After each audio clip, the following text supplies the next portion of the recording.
Conversas en Compostela. Por que escribín esta novela? A causa determinante foi, como teño dito nalgunha ocasión, o contacto que establecín, a través de outras persoas, cun mundo que a min, nado no Ferrol Vello, xunto ao mar, me era descoñecido. Un mundo rural, coa relación complicada, intensa e pintoresca entre os diversos estamentos da decarente aristocracia que vive no Pazo e a paisanaxe que rodea o Pazo. Aínda que nesta novela, que algunhas veces foi calificada de novela de Pazo, nunca se chama Pazo a Casa da Barreira.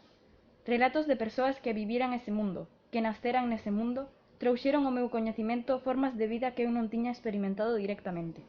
Seducíronme moitas das noticias sobre ese tipo de vida rural, e como, por outra banda, as vivenzas que se me comunicaban rexistraban a decadencia de clase señorial, que se precipitou despois da Revolución de Mendizábal. Sentinme inclinado a articular, nunha obra literaria que tivese máis ben o carácter dunha crónica, pero que eu trataría con absoluta liberdade. Eses feitos, eses acontecementos, eses tipos que realmente me seducían, e así nasceu A xente da Barreira.